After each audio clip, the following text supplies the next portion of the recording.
رسول اللہ صلی اللہ علیہ وسلم نے فرمایا جمعہ کے دن اور جمعے کی رات کو کثرت سے مجھ پر درود پڑا کرو، بس جو آدمی مجھ پر ایک دفعہ درود بھیجے گا اللہ اس پر 10 رحمتیں نازل کرے گا۔ اللہم صلی علی محمد۔ رسول اللہ صلی اللہ علیہ وسلم نے فرمایا تمہارے افضل دنوں میں سے جمعے کا دن ہے، اسی دن آدم علیہ السلام پیدا کیے گئے، اسی دن ان کی روح قبض کی گئی، اسی دن سور پھونکا جائے گا اور اس دن سب لوگ بے ہوش ہوں گے، اس لیے اس دن مجھ پر کثرت سے درود بھیجا کرو کیونکہ تمہارا درود مجھ پر پیش کیا جاتا ہے۔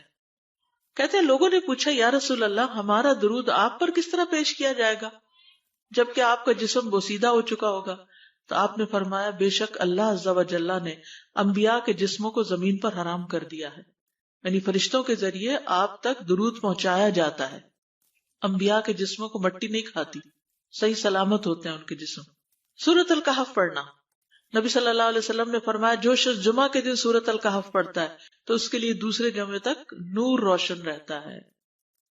غسل کرنا، ہر بالغ پر جمعہ کے لیے جانا ضروری ہے اور ہر وہ شخص جس پر جمعہ کے لیے جانا ضروری ہے اس پر غسل ہے، یعنی اس کو لازمی غسل کرنا چاہیے، اللہ یہ کہ کوئی مجبوری ہو۔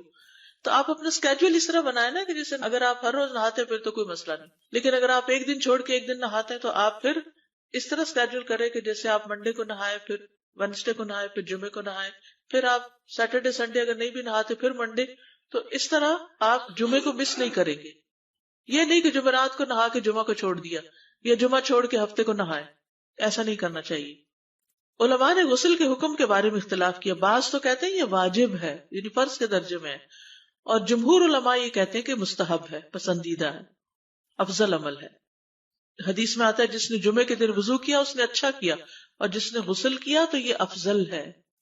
صفائی میں مبالغہ ہوتی نا، ویکلی صفائی آپ کو کرنی ہوتی ہے، یعنی جیسے ناخن وغیرہ کاٹتے ہیں یا پھر اپنے زائد بال وغیرہ اتارتے ہیں، تو یہ سب چیزیں اگر جمعے کے دن ہو تو زیادہ بہتر ہے۔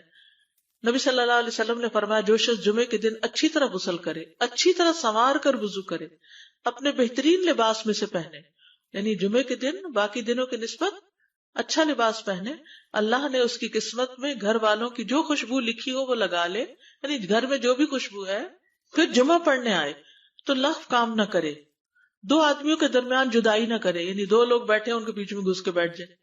اس جمعے اور دوسرے جمعے کے درمیان کے پورے ہفتے کے گناہ معاف کر دیے جاتے ہیں۔ پھر مسواک کرنا، جمعے کی سنتیں بتاتے ہوئے آپ نے فرمایا اور تم پر مسواک کرنا لازم ہے۔ اچھا لباس پہننا، نبی صلی اللہ علیہ وسلم نے فرمایا اگر ممکن ہو تو جمعہ کے لیے اپنے کام کاج کے کپڑوں کے علاوہ 2 کپڑے اور بنا رکھنے میں کیا حرج ہے، اسپیشل ڈریس رکھے جو جمعے کو ہی پہن لے۔ خوشبو لگانا، یعنی خوشبو لگائے، حدیث میں آتا ہے چاہے وہ عورت کی خوشبو سے ہو، یعنی آپ کی اپنی نہیں، بیوی کی خوشبو پڑی ہو وہی لگا لو لیکن لگاؤ۔ تیل لگانا، جو شخص جمعہ کے دن غسل کرے اور جس قدر ممکن ہو پاکیزگی حاصل کرے اور اپنے تیل میں سے تیل لگائے یا اپنے گھر کی خوشبو میں سے خوشبو لگائے، پھر نکلے کہ 2 آدمیوں کے درمیان تفریق نہ کرے، جتنی مقدرہ نماز پڑھ لے اور جب امام بات کرے تو خاموش رہے، اس جمعے سے لے کر دوسرے جمعے تک اس کے گناہ بخش دیے جاتے ہیں۔ جمعہ کا وقت، سورج ڈھلتے ہی جمعہ پڑھنا، سورج ڈھلتے ہی جمعہ پڑھنا، اول وقت جمعہ پڑھنا، بہت لیٹ نہیں کرنا چاہیے۔ ایاس بن سلمہ بن عقبہ اپنے والد سے روایت کرتے ہیں، انہوں نے کہا کہ ہم رسول اللہ صلی اللہ علیہ وسلم کے ساتھ جمعے کی نماز پڑھ کر واپس لوٹتے تھے تو دیواروں کا سایہ اتنا نہیں ہوتا تھا کہ ان سے اپنے آپ کو سایہ مہیا کیا جا سکے، یعنی ابھی سورج بہت تھوڑا ڈھلا ہوتا تھا۔ ہاں گرمی کی شدت میں تاخیر کی اجازت ہے۔ مسجد میں داخلہ، مسجد کی طرف جلدی نکلنا، تحیت المسجد ادا کرنا۔ عمر بن دینار کہتے ہیں انہوں نے جابر رضی اللہ عنہ کو کہتے ہوئے سنا کہ ایک شخص جمعہ کے دن مسجد میں داخل ہوا اس حال میں کہ نبی صلی اللہ علیہ وسلم خطبہ دے رہے تھے، تو آپ نے فرمایا کیا تم نے نماز پڑھی؟ اس نے کہا نہیں، تو آپ نے فرمایا کھڑے ہو 2 رکعتیں پڑھو۔ اب یہ بڑا اہم مسئلہ ہے، مسجد میں داخل ہو چاہے خطبہ ہو رہا ہو 2 رکعت پڑھے بغیر نہ بیٹھو، ٹھیک ہے؟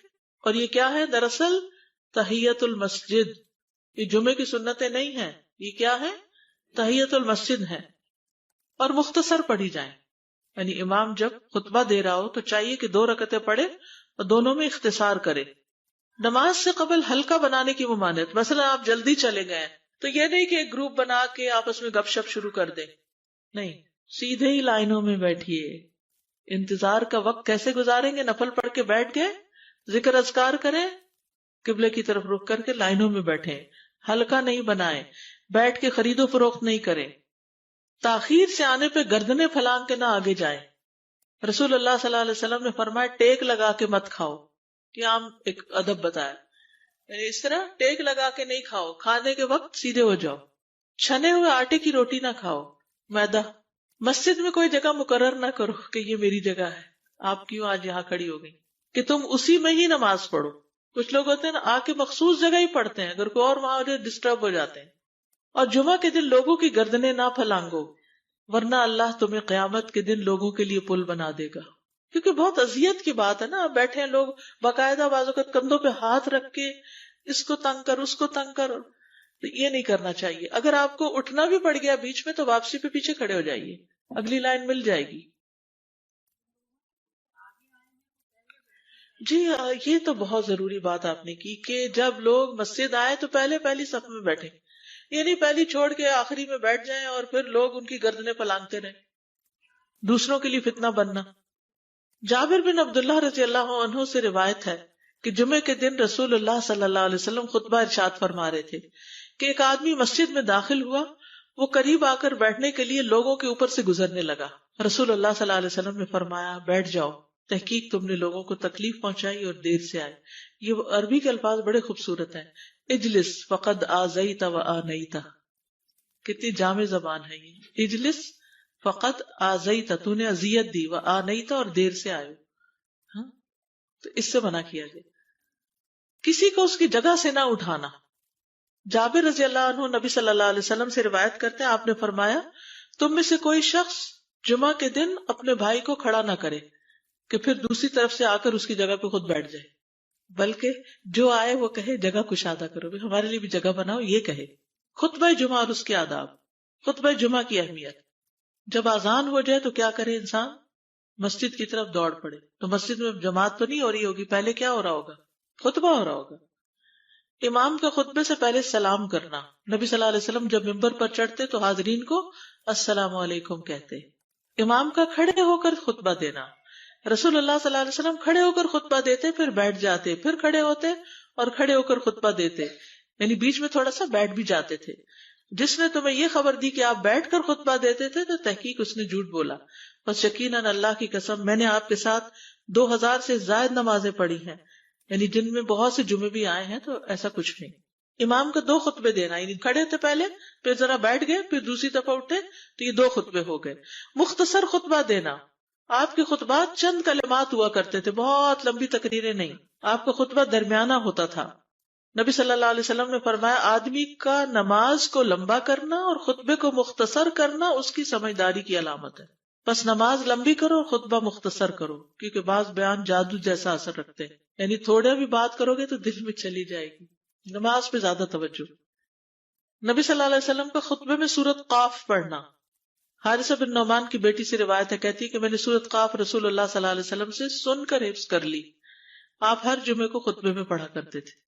سامعین کا امام کی طرف رخ کرنا، یعنی جمعے کے دن یہ نہیں کہ آپ کرسی لگا کے کسی اور طرف منہ کر کے بیٹھ جائیں اور جب جماعت ہو تو پھر صف میں کھڑے، نہیں، آپ صف میں بیٹھے ہو، کس طرف منہ ہو؟ قبلہ رخ ہو، امام سامنے ہی ہوگا نا قبلے کی طرف۔ ایک صحابی کہتے کہ جب آپ ممبر پہ چڑھتے تو ہم اپنے چہروں کے ساتھ آپ کی طرف متوجہ ہوتے، ادھر ادھر نہیں دیکھتے تھے خطبے کے دوران۔ امام کے قریب بیٹھنا۔ اللہ کے نبی صلی اللہ علیہ وسلم نے فرمایا ذکر میں حاضر ہوا کرو، یعنی خطبہ میں، اور امام کے قریب بیٹھا کرو، بے شک آدمی دور ہوتا رہتا ہے حتیٰ کہ وہ جنت میں بھی پیچھے ہی ہوگا اگرچہ وہ اس میں داخل بھی ہو جائے۔ یہ تاخیر کی اتنی مذمت ہے۔ خاموشی سے خطبہ سننا، یعنی بات نہیں کرنی چاہیے، کوئی اہم بات بھی نہیں پوچھنی چاہیے۔ ابن مسعود سے روایت ہے کہ انہوں نے ابی ابن کعب سے قرآن کی کسی آیت کے بارے میں سوال کیا جبکہ اللہ کے نبی خطبہ دے رہے تھے، تو انہوں نے اعراض کیا اور کوئی جواب نہ دیا۔ پھر جب آپ نے نماز پڑھائی تو ابی کہنے لگے تمہارا جمعہ ہی نہیں ہوا۔ تو ابن مسعود نے رسول اللہ صلی اللہ علیہ وسلم سے پوچھا تو آپ نے فرمایا ابی نے سچ کہا، کوئی بات کرنے کی اجازت نہیں، یہ کہنے کی بھی کہ چپ ہو جاؤ یہ بھی اجازت نہیں۔ عبداللہ بن مسعود کہتے کہ جب امام جمعہ کے لیے آ گیا پھر تمہارا اپنے ساتھی سے یہ کہنا کہ خاموش رہو لغویت کے لیے کافی ہے، یہ بھی لغو بات ہے۔ کوئی لغو حرکت نہ کرنا، کنکریوں سے نہ کھیلنا، فون سے نہیں کھیلنا، میسجز چیک نہیں کرنا، انگلیوں میں انگلیاں ڈال کے پٹاخے نہیں بجانا، گوٹ مار کے نہیں بیٹھنا. گوٹ مار کے کیسے بیٹھتے ہیں؟ گھٹنے اوپر کر کے اور یوں ایسے گھٹنوں کے گرد ہاتھ ڈال کے. کئی دفعہ ایسے نظر آتا ہے کہ خطبے میں لوگ اس طرح بیٹھے ہوتے ہیں کیونکہ پتہ نہیں ہے. یعنی آپ چوکڑی مار سکتے ہیں. آپ سب سے افضل پوزیشن تو یہ ہے کہ جیسے نماز کے اتحیات میں ہم بیٹھتے ہیں، لیکن کچھ لوگ اس طرح بیٹھ نہیں سکتے، اس لیے کرسی میں بیٹھ جائیں. اگر کرسی نہیں ہے، نیچے بیٹھے ہیں تو چوکڑی مار کے بیٹھ جائیں، مگر ٹانگیں اس طرح پیٹ کے ساتھ لگا کے گھٹنوں پہ ہاتھ کو بل دے کے اس طرح نہیں بیٹھے. اگر مجبوری ہے تو وہ اور بات ہے، لیکن یہ کہ بلا وجہ نہیں کرنا چاہیے کیونکہ ادب کے خلاف ہے. اونگ آنے پر جگہ بدلنا. نبی صلی اللہ علیہ وسلم نے فرمایا اگر جمعہ کے دن کسی کو مسجد میں اونگ آنے لگے تو اپنی اس جگہ کو دوسری جگہ سے بدل لے. کہ بعض اوقات ایسا ہوتا ہے نا، خطبے کے وقت بڑی سکینت ہوتی ہے اور آخری خطبہ تو آپ نیند میں ہی سنتے ہیں. نماز جمعہ کی رکعت 2 رکعت ہے فرض بس. جمعہ کی نماز 2 رکعتیں ہیں اور ان دونوں میں قرات ہوتی ہے. نبی صلی اللہ علیہ وسلم جمعے میں سب اسم ربک الاعلی اور حل اتی کا حدیث الغاشیہ پڑھتے. کبھی جمعہ اور عید کٹھے ہو جاتے تب بھی دونوں نمازوں میں یہی صورت پڑھتے تھے. ٹھیک ہے. اسی طرح صبح کی نماز میں جمعے کے دن الف لام میم التنزیل اور حل اتی علی الانسان کی قرات کرتے اور نماز جمعہ میں سورۃ الجمعہ اور منافقین کی تلاوت کرتے. یعنی یہ بھی ملتا ہے. فرض کے بعد 2 رکعت پڑھنا.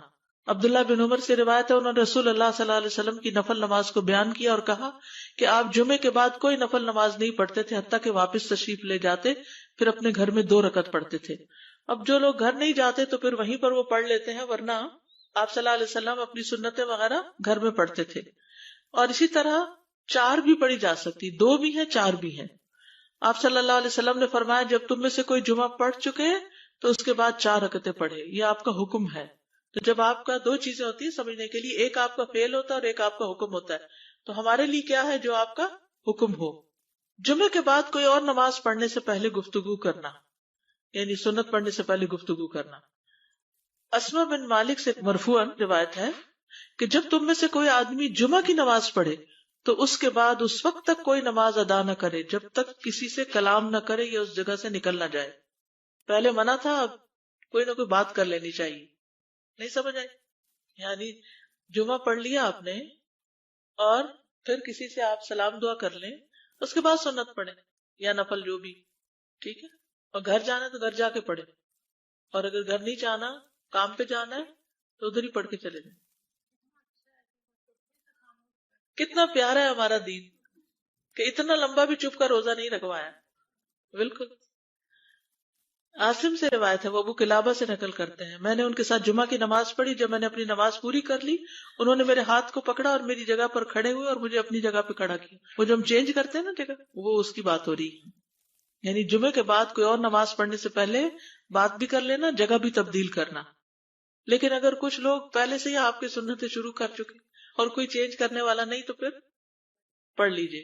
یعنی یہ مستحب اعمال ہے، ان میں ایسا نہیں کہ کوئی گناہ لازم ہو جائے گا، لیکن افضل یہ ہے، افضل سے اجر زیادہ ہو جاتا ہے. جمعہ کے دیگر احکام. 1 رکعت پانے پر بھی جمعہ ادا ہو جاتا ہے. یعنی اگر کسی کو رش مل گیا، پارکنگ نہیں ملی اور 1 رکعت میں بھی پہنچ گیا تو جمعہ ہو گیا. امام سے دعا کا کہنا. انس کہتے ہیں کہ ایک سال نبی صلی اللہ علیہ وسلم کے عہد میں لوگ قحط میں مبتلا ہوئے. جمعہ کے دن میں نبی صلی اللہ علیہ وسلم کے خطبہ پڑھنے کے دوران میں ایک اعرابی کھڑا ہو گیا. کہا یا رسول اللہ، مال تباہ ہو گئے، بچے بھوکے مرنے لگے، اس لیے آپ اللہ سے ہمارے حق میں دعا کیجیے. آپ نے اپنے دونوں ہاتھ اٹھائے. اس وقت آسمان پر بادل کا ایک ٹکڑا بھی نہیں تھا. قسم اس ذات کی جس کے ہاتھ میں میری جان، آپ نے ہاتھ اٹھائے بھی نہیں تھے کہ پہاڑوں کی طرح بادل کے بڑے بڑے ٹکڑے امڑ آئے. یہ معجزہ ہے آپ کا، آپ کی دعا قبول ہو گئی. پھر آپ ممبر سے ابھی اترے نہیں تھے کہ میں نے آپ کی داڑھی پر بارش کے قطروں کو ٹپکتے ہوئے دیکھا. اس دن خوب بارش ہوئی. پھر دوسرے دن، تیسرے، چوتھے، حتیٰ کہ دوسرے جمعے تک سلسلہ جاری رہا.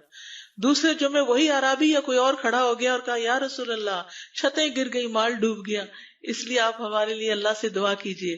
چنانچہ آپ نے اپنے دونوں ہاتھ اٹھائے اور فرمایا اے میرے اللہ، ہمارے ارد گرد برسا، ہم پر نہ برسا. اور بدلی کے جس طرف اشارہ کرتے وہ بدلی ہٹتی جاتی اور مدینہ ایک حوض کی طرح ہو گیا. وادی کنات 1 مہینے تک بہتا رہا. جو شخص بھی کسی علاقے سے آتا تو اس پر بارش کا حال بیان کرتا. جیسے ہوتا ہے نا کوئی فلڈ آ جائے، کچھ ہریکن، تو پھر ہر کوئی موضوع گفتگو ہو جاتا ہے. جمعہ کے بعد قیلولہ کرنا. انس کہتے ہیں کہ ہم لوگ جمعہ کے دن سویرے نکلتے اور جمعہ کی نماز کے بعد قیلولہ کرتے تھے، جمعہ کے بعد کھانا کھانا. سہل کہتے ہیں کہ ہم نہ تو قیلولہ کرتے نہ دوپہر کا کھانا کھاتے مگر جمعے کے بعد. لنچ کب ہے؟ جمعے کے بعد. جمعے کو قیام و سیام کے لیے خاص کرنے کی ممانعت ہے، یعنی اس دن کی رات کو شب جمعہ منانا کہ اس رات پوری عبادت کریں گے، یہ سنت سے ثابت نہیں. ٹھیک ہے. اور دن کو روزے کے لیے خاص کرنا یہ بھی سنت سے ثابت نہیں، الا یہ کہ کوئی معمول کا روزہ رکھتا ہے، ایام 20 کا روزہ ہے تو وہ اور بات ہے. ابو ہریرہ سے روایت ہے کہ میں نے رسول اللہ صلی اللہ علیہ وسلم کو فرماتے ہوئے سنا، تم میں سے کوئی شخص جمعہ کے دن روزہ نہ رکھے مگر یہ کہ اس کے ایک دن پہلے یا اس کے بعد کا دن ملا کر روزہ رکھے. جمعہ کے دن خرید و فروخت کی ممانعت ہے. جمعہ کے دن جب نماز کے لیے پکارا جائے تو اس وقت اللہ نے خرید و فروخت سے منع کیا ہے. وَذَرُوا الْبَيْعَ، اس دن کاروبار حرام ہے. اور یہ جمعے کی دوسری اذان کے ساتھ تعلق رکھتا ہے، یعنی صبح صبح کام کر سکتے ہیں لیکن اذان ہوتے ہی چھوڑ دیں، اور جب پھر جمعہ سے فارغ ہو جائے تو دوبارہ دکان پہ جا کے بیٹھ جائیں. جابر بن عبداللہ کہتے ہیں کہ نبی صلی اللہ علیہ وسلم جمعہ کے دن خطبہ ارشاد فرما رہے تھے کہ مدینہ میں ایک تجارتی قافلہ آیا. رسول اللہ صلی اللہ علیہ وسلم کے صحابہ اس کی طرف لپک پڑے اور آپ کے پاس مسجد میں صرف 12 آدمی بچے. تو رسول اللہ صلی اللہ علیہ وسلم نے یہ صورت دیکھ کر فرمایا، اس ذات کی قسم جس کے ہاتھ میں میری جان ہے، اگر تم سارے کے سارے چلے جاتے اور کوئی بھی باقی نہ بچتا تو اس وادی میں آگ بہہ پڑتی. یعنی اتنا بڑا جرم ہے یہ. پھر یہ آیت نازل ہوئی، وَإِذَا رَأَوْا تِجَارَةً أَوْ لَهْوًا انفضوا إِلَيْهَا وَتَرَكُوكَ قَائِمًا، جب وہ کوئی سودا بکتا دیکھیں یا کوئی تماشا نظر آ جائے تو اس کی طرف دوڑ جاتے اور آپ کو کھڑا ہی چھوڑ دیتے ہیں. راوی کہتے ہیں جو 12 آدمی رسول اللہ صلی اللہ علیہ وسلم کے ساتھ رہے ان میں ابو بکر اور عمر رضی اللہ عنہ بھی شامل تھے. جمعے کے دن قبولیت کی گھڑی ہوتی ہے، اس وقت اللہ سے بھلائی مانگنی چاہیے. رسول اللہ صلی اللہ علیہ وسلم نے فرمایا، جمعے کے دن میں ایک گھڑی ایسی ہے کہ کوئی مسلمان اللہ سے کسی خیر کا سوال کرتے ہوئے اس کی موافقت نہیں کرتا مگر اللہ اسے وہی خیر عطا کر دیتا ہے. فرمایا یہ ایک چھوٹی سی گھڑی تھوڑی دیر کے لیے ہوتی ہے اور یہ ہر جمعے کو ہوتی ہے. ٹھیک ہے. اور خصوصاً نماز میں بھی اگر کوئی دعا کر رہا ہوتا ہے نا انسان تو وہ بھی قبول ہو جاتی ہے. نماز میں دعا کہاں ہوتی ہے؟ شروع میں ہوتی ہے، رکوع میں ہوتی ہے، سجدے میں ہوتی ہے، تشہد میں ہوتی ہیں. تو اگر یعنی جمعہ پڑھ رہے ہیں اور بیچ میں دعائیں آ گئی ہیں تو ہو سکتا وہی گھڑی آ گئی ہو اور آپ کی دعا قبول ہو جائے. اور یہ تورات میں بھی اس کا ذکر تھا. ابو ہریرہ رضی اللہ عنہ کہتے ہیں کہ رسول اللہ صلی اللہ علیہ وسلم نے فرمایا، بہترین دن جس میں سورج طلوع ہوتا ہے جمعہ کا دن ہے. اس دن میں ایک گھڑی ایسی ہے کہ نماز کی حالت میں اگر کوئی مسلمان بندہ اللہ عز و جل سے کچھ طلب کرے تو وہ اس کو ضرور دیتا ہے. کعب نے کہا ایسا سال میں ایک مرتبہ ہوتا ہے؟ تو میں نے کہا نہیں بلکہ ہر جمعہ کو ہوتا ہے. کہتے ہیں پھر کعب نے تورات پڑھی تو کہا نبی صلی اللہ علیہ وسلم نے سچ فرمایا. ابو ہریرہ رضی اللہ عنہ کہتے ہیں کہ میں بعد میں عبداللہ بن سلام سے ملا اور ان سے اپنی اور کعب کی مجلس کا بتایا تو عبداللہ بن سلام رضی اللہ عنہ نے کہا میں جانتا ہوں وہ گھڑی کب آتی ہے. ابو ہریرہ نے کہا مجھے بھی بتائیے. انہوں نے کہا وہ جمعہ کے دن میں آخری گھڑی ہے. میں نے کہا یہ جمعے کے دن کی آخری گھڑی کیسے ہو سکتی ہے؟ حالانکہ رسول اللہ صلی اللہ علیہ وسلم نے فرمایا جو مسلمان بندہ اس کو نماز پڑھتے ہوئے پائے. اس وقت میں کوئی نماز نہیں پڑھی جاتی. تو عبداللہ بن سلام نے کہا کیا رسول اللہ صلی اللہ علیہ وسلم نے یہ نہیں فرمایا جو شخص نماز کے انتظار میں بیٹھا رہے وہ گویا نماز ہی کی حالت میں ہے حتیٰ کہ نماز پڑھ لے؟ کہتے ہیں میں نے کہا ہاں. تو انہوں نے کہا بس یہی ہے، یعنی اس وقت کیا کرنا چاہیے؟ آخری گھڑی میں وضو وغیرہ کر کے مغرب کی نماز کے انتظار میں بیٹھ کے دعائیں کریں، آذان ہو تو نماز پڑھ لیں. عصر کے بعد سے مغرب تک کا وقت ہے. انس بن مالک سے روایت ہے کہ نبی صلی اللہ علیہ وسلم نے فرمایا جمعہ کے دن اس گھڑی کو جس میں دعا کی قبولیت کی امید کی جاتی ہے عصر سے لے کر سورج ڈوبنے تک کے درمیان تلاش کرو اور دن کی آخری گھڑی ہے. تو اللہ سبحانہ وتعالی ہمیں اس دن کی برکتوں سے فائدہ اٹھانے کی توفیق عطا فرمائے.